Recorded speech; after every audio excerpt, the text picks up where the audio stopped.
Hi you guys, welcome back to today's episode of Chats with Cass on O'Donnell's Celtic Craft and Brewery. Today I wanted to sit down and kind of talk to you guys about a topic that I think people think is kind of interesting or different. I have a kitten coming up to say hello. Say hi, Myrta. Oh, listen to him purr. Oh. Hi, Papa. Go play. So we're going to talk about how I quit my full-time job to stay home and do what I loved. Before we get into the topic, I just wanted to say sorry for not having posted the 2 videos I was going to last week. We got super busy and we went away to see some family this weekend, which was super fun. We had such a great time, and I just kind of wanted to be honest and just say that that video is probably not going to be coming. What's up? Are you coming out to hang out in the video? Are you coming to hang out with your video? So Murtaugh's probably going to be chilling back there and playing because he's a kitten and that's what kittens do. So let's get right into the topic. I'm not going to try to ramble too much, but I did want to give you guys kind of a backstory on this whole thing, how we ended up here, how I ended up doing the business that I'm doing now, and why. So let's jump right in.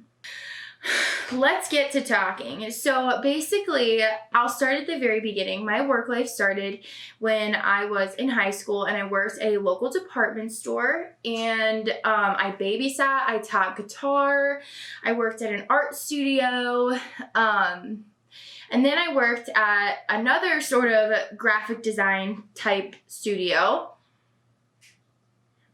And that was kind of my first real full-time job where I worked for 4 years. I ended up leaving that job. I worked at a daycare for a little bit, and then I started working at a very big company. I'm not going to say the names of any of these places just to protect the privacy of those who work there, and for my own purposes, I don't ever want to get into any legal issues. But yeah, so the place that I worked at for 4 years, that's where Brendan works now. I still have a great relationship with the people who work there. Like, my dad works there, Brendan works there. All of the employees are like my family. So I just left because I needed a change. Basically. Can you relax? Murchaugh's the crazy one. I needed a change. So I started working. We bought our house in February of 2020, right before the pandemic hit. And in February of 2020, I started working at this big company. And if I told you what it was, you would know what it was because it's a big company. And so at first I was very excited because it was a great job. I don't have a college degree, so I always kind of expected to be making, like, never a ton of money, but I was making around $40,000 at this job, just to give you perspective, because you'll understand why people thought I was nuts for leaving in a little while. But I was making almost $40,000 a year at this job, and it was just pure hell for me. I'm going to be 100% honest. So it was a job that it was in insurance, and it just was not like for me.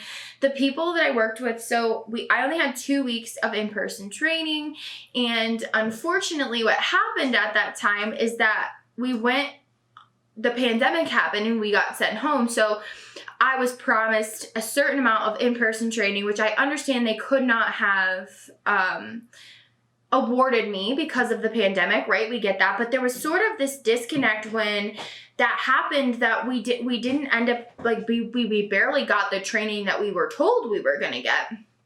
And so it was I stayed there for 6 months. So it was, the first couple months were okay because I'm still learning. Oh, Fergus. Oh, no, you're still Murtaugh. Hi, buddy. I'm like, okay, so from March to probably June, I was like, okay, I just need to get past the point where I feel like I know what I'm doing, and then everything will be fine. I can do this job. Everything's going to be great. But then I got to June and I still wasn't feeling confident in my work, and I feel like I was asking questions, and they actually told me to stop asking questions because I was asking too many questions. And Then they started to be very kind of mean to me. So anytime I would leave my computer desk to just, go to the bathroom or take my lunch break, like I was getting 5 or 6 messages from my supervisor in a row asking where I was, and maybe I would only be away for 5 minutes, which I don't think that's outrageous. If I were in the office and left for 5 minutes, like, I don't know, and it was only happening once or twice a day, so it's not like I was going long stretches of time without being at my desk. Terrible work experience. I was being monitored by the 10th. I got an email one time basically saying that my production was at like 14.72 when it should be at like 14.75 per hour or something of that nature, something really crazy. And I don't know, I am not someone who works really well that way. I would say that 2 years ago, I thought that the life I wanted to live, or actually, no, I didn't think that the life I wanted to live was to be this, working woman, but I thought that's how I should be. I thought that I needed to get a good paying job in a practical field that, always had openings that I could grow in the business with, and that I could make a lot of money one day. That was kind of the narrative that I had in my head.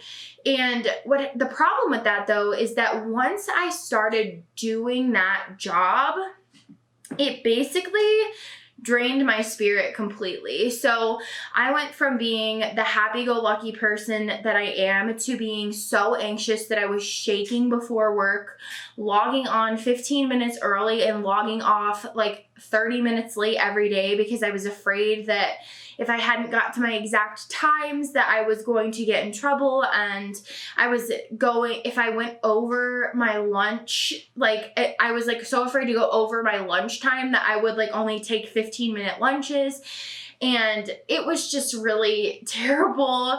And kind of the straw that broke the camel's back is that so I quit on August 28th. So almost a year ago, in just about 2.5 weeks, it'll be a year ago that I quit the job.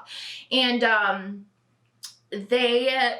a supervisor messaged me and they said that I made a mistake back in March. So this is April, May, June, July, almost September. So 5 months earlier, literally.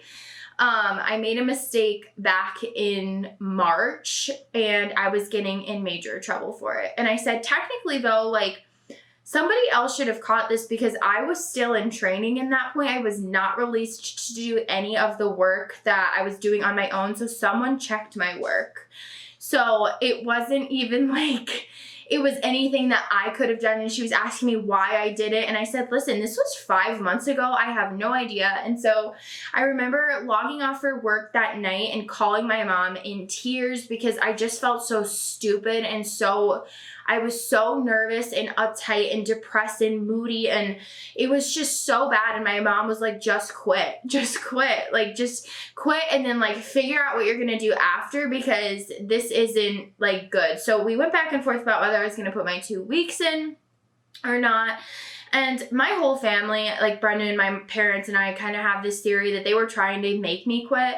There's like a lot of other stuff too where, they were giving us work issued computers to work on from home. Mine broke and then they wouldn't give me another one. So I had to go work at the business where Brendan works for like a month. And then I was getting in trouble for like missing one thing on a sheet of paper that I was doing. And I told them, I'm like, well, I'm sorry, but like I'm having a hard time focusing because I'm here in like a workshop. You guys haven't gotten me what you told me you're supposed to. It was a really terrible situation. So I ended up calling in the next day because I was so riled up all night long that I literally didn't sleep. So I messaged my supervisor and I said, listen, I'm sorry, I can't come in, which I ended up getting in trouble for messaging her instead of calling her. But I said, like, I've never called off, so I didn't really know, what to do. And since we're home with the pandemic, I didn't know who to call. I didn't want to call you at 11 p.m. So I got in trouble for that. And then there was like a whole slew of different messages when I went in the next day, basically saying like, this whole team is like a mess and terrible. And so I just said to Brendan, I'm sitting in the kitchen sobbing on the floor. And I said, look, I literally can't do this anymore. this is destroying me mentally and I need to quit. So I wrote a letter and I said, I'm sorry, but this is like a terrible situation for me. I said, I'm not trying to be mean. I'm grateful for the opportunity, but I can't do this anymore. My mental health is severely declining because of this. So I completely quit with nothing, like no sense of like I had no other job, but it actually ended up working out really well because, and this kind of gave me permission, but like my little cousins were home from school because of the coronavirus and they weren't going back to school. And so my uncle and aunt asked if I would like to come down and watch them 3 days a week. And that's like what I've been doing. And I am so grateful to the two of them because it just like, I could like cry, but like it just gave me an opportunity to leave that situation. I need a second.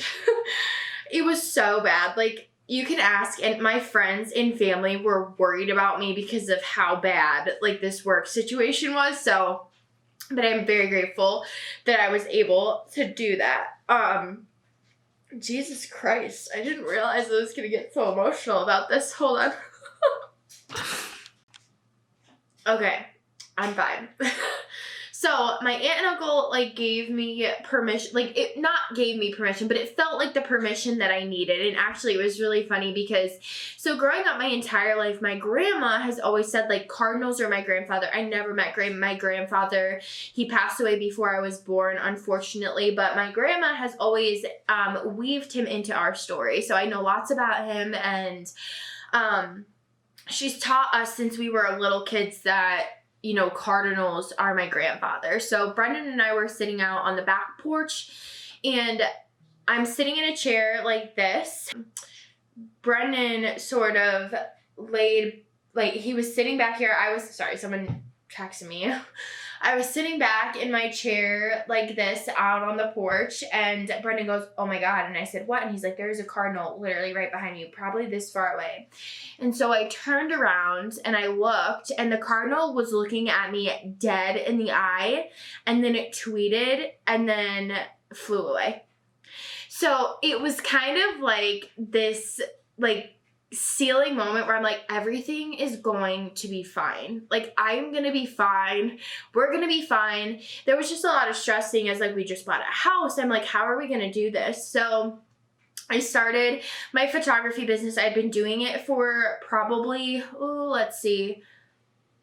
like 4 years prior, but like got an LLC, invested in a little bit more equipment, and I started doing photography. And that's what I've been doing since, is photography. I watch my baby cousins, and then my main job title that I call myself is a homemaker, as you know, since you watch this YouTube channel.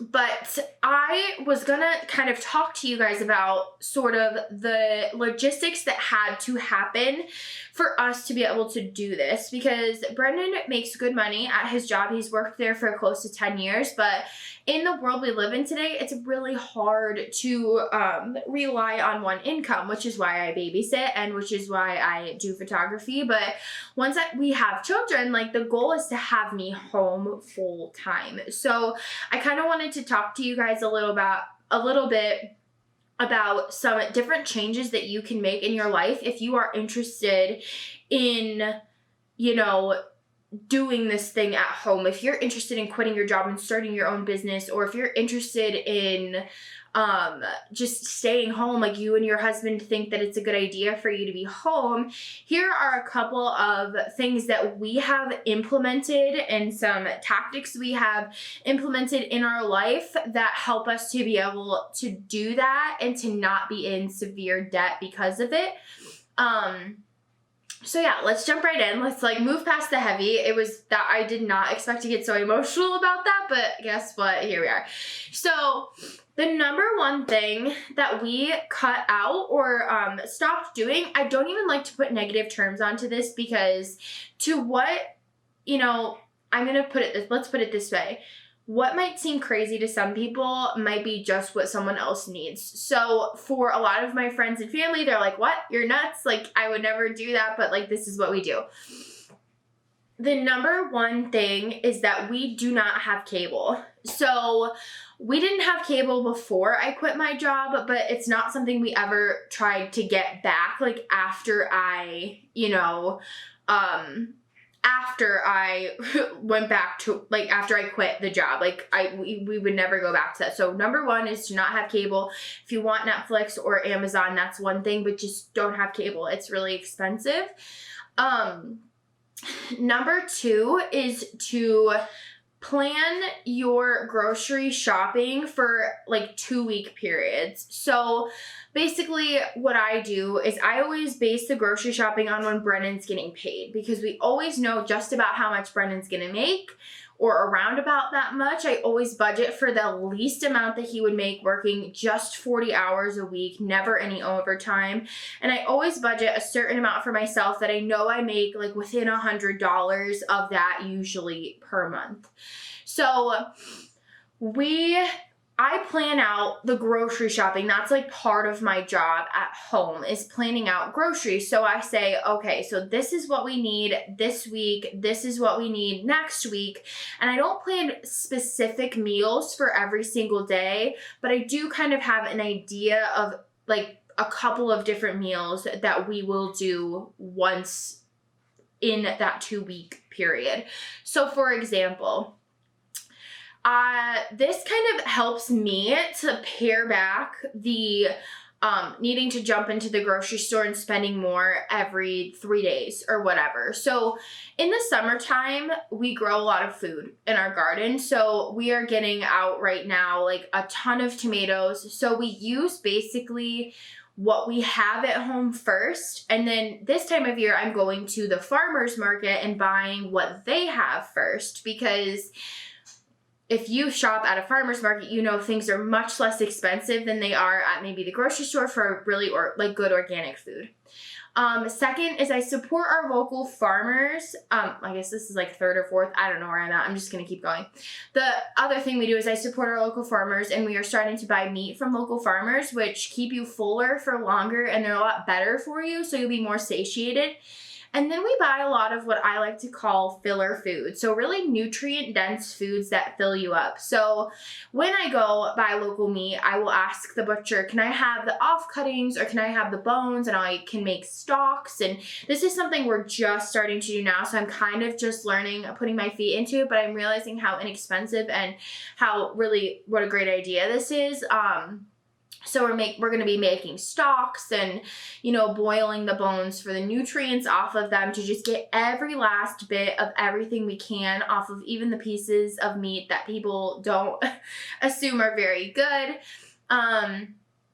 Same thing with chicken. We'll buy bone in and boil the chicken bones for chicken broth, like bone broth that way. And that is kind of what we do in terms of that. And the filler food, what I mean by that is just good food that's really inexpensive that fills you up. So potatoes and rice and risotto and just putting things like bone broth or meat in those things with loads of vegetables, like peppers right now. I can get them at the farmer's market. I can get 4 of them for $2. So that's really inexpensive. So we're using a lot of peppers, we're using a lot of tomatoes, basically anything I can get my hands on that's not super expensive. We're using a ton of onions, carrots. That's another great one. They store in the fridge forever.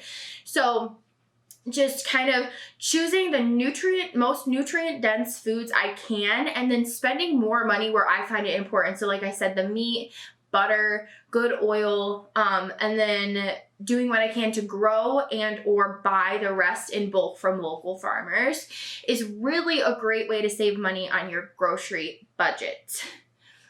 Talking about shopping, we have not shopped, or I have not shopped, I should say, as much as I did when I had a full-time job.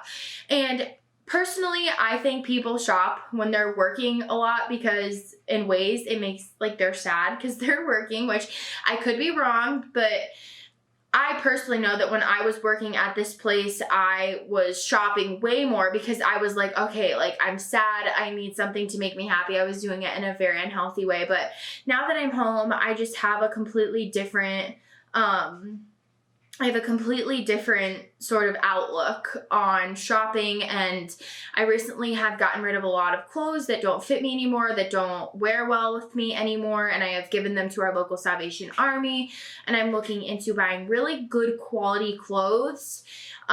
So that has really worked out well for us too. It's just not shopping, not buying frivolously, and also not going out to eat as much as we maybe want to or used to.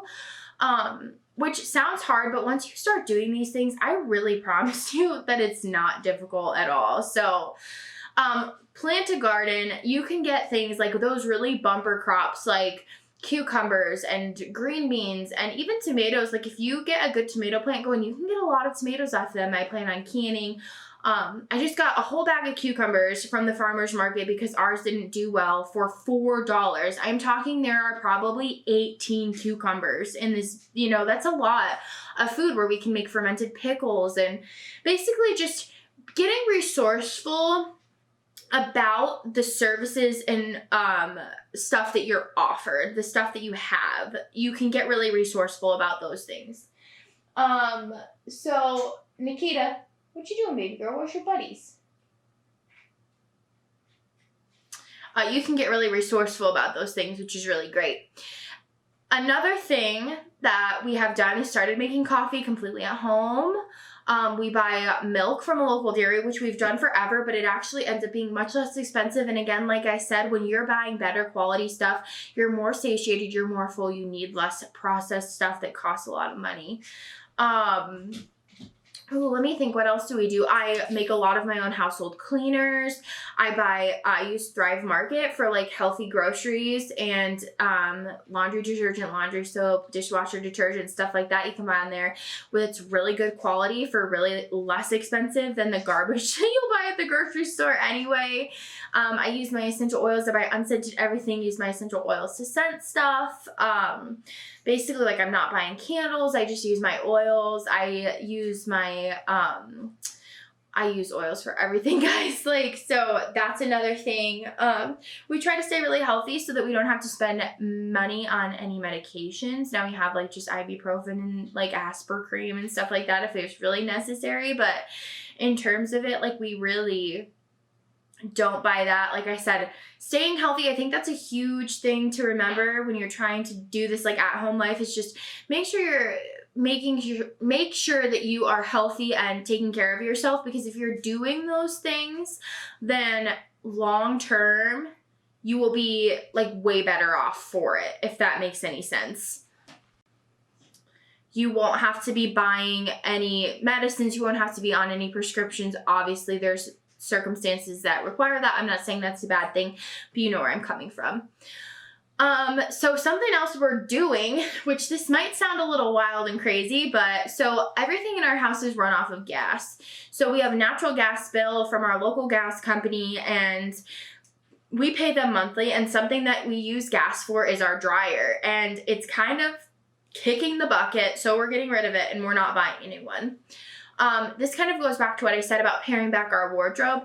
We want to take care of our things. The things that we as homemakers buy and the things that we as people who are staying at home buy should be good quality, and we should take care of them. So instead of, instead of, having 7 different shirts, I'm buying 3 different shirts and I'm really taking good care of those shirts. And that means that I'm washing them, I am line drying them, and then ironing them and putting them away all on the same day. That's going to be my schedule. I'm going to make a whole video about that come the fall when I'm home completely full-time just doing my photography business after my cousins go back to school. So yeah, we're getting rid of our dryer. That's kind of an electric and gas expense that will be taken away. I'm trying to think in terms of house stuff, other things we do like that. But I can't really think of anything exactly like off the top of my head in terms of that sort of thing that we do. Like we have air conditioners, blah, blah, blah. So something else is that Brendan just sold his car. So we are working through our debt right now. Luckily, neither Brendan nor I have student loan debt, so that's not a problem for us. Thank God, because I know a lot of people struggle with their student loans, and that's really that's a problem in our culture right now, but thankfully neither of us have any student loans that we have to pay off. We both have 2 credit cards. Well, between the two of us, there's 2 credit cards, and we each have a couple of other loans that we have to take care of. So we sold Brendan's car and just paid off that loan. And then once we did that, we had, we also we earned a little bit of money from selling that. And then I also got rid of basically all of my subscriptions. So the only thing I'm subscribed to right now is the Elliott Homestead Cooking Community. I do the Old World Design Society. That's quarterly. And then Audible.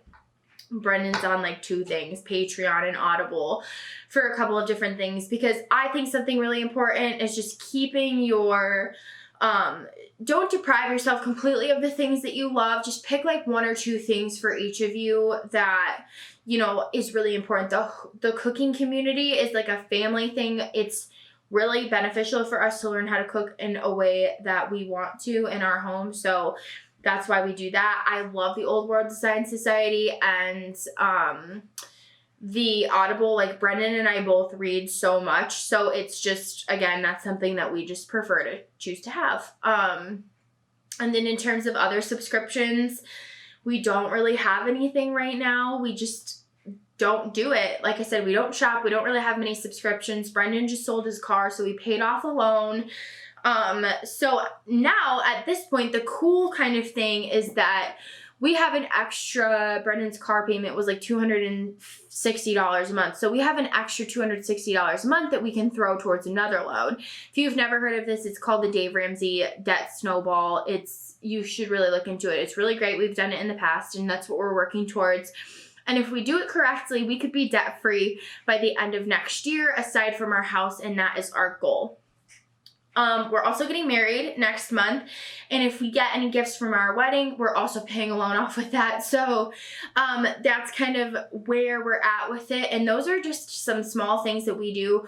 Also, just in general, learning to be grateful for the small things instead of feeling like you need to go out and do all this stuff. Sit down, read a book, calm down, simplify your life. Don't make everything so complicated. Like I said, you don't have to live in depravity to, be a little bit more frugal or to be a little bit more careful with your money and to live the life that you want. And that's it at the end of the day, is that I would rather, make my own bread and make my own butter and do that stuff than go back and be so sick at a job that I hated. And you just kind of have to prioritize that for yourself. You have to decide whether the stuff and doing the things is for you, or just being at home and living a simple life is for you. And neither of those things are wrong.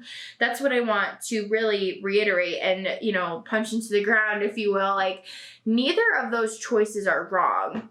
You don't have to want to stay home. You don't have to want to, have children and homeschool them or have a huge garden, but you can do the things that are healthy for you and healthy for your family. And once you decide that for yourself, I promise you, your life is going to be so much better. And so it's a learning curve. It's hard. I'm not saying that it's easy. And especially in this culture where sort of this outlook might seem strange, it's hard. I am not taking that away from myself or anyone else who does this. If you work at home, it's not easy. But going to a job and working isn't easy either. So it's all about your priorities and what you want. And I just want to encourage you that you are allowed to choose what you want. You don't have to stay with the high-paying good job if you want to cry every time you wake up in the morning, or if you're shaking before work like I was. You don't want to do that. You just don't. I feel like I left that job and there are still times I think about it and get anxiety, and that is how I knew it was not good. And if you feel that way, I encourage you to please, if you have to work, then look for a new job. You know, I said actually in the fall time, like I want to apply at a bookstore. Like I would love to work there, but part-time, you know, I have other responsibilities. My photography business is doing pretty well, and so I need to focus on that as well. But you can do whatever you want. You just have to get out of that like comfort bubble that, you know, having a good high paying job is the most important thing. It's not. I promise you that your happiness and your family's health and happiness is more important than any job could ever pay you. And you can choose to make changes in your life. You can choose to not shop more. You can choose to keep your old phone. You can choose to sell a car that isn't needed in your home just because you think you need it, because you think that two adults need one car each. If you can work it out that you don't need that to happen, then you don't need that to happen. And I just want to encourage everyone just to say, like, you can make the decisions that work best for your family, even if people tell you you're crazy for it. You know, you can choose to stay home. You can choose to do, you know, whatever you want. So, congratulations. You can do whatever. Thank you guys for watching today. I hope that you enjoyed this video. I'm sorry if it seemed a little rambling and long, but we will be back again at the end of this week with another video for you to enjoy. Have a wonderful day. Sláinte. See you next time.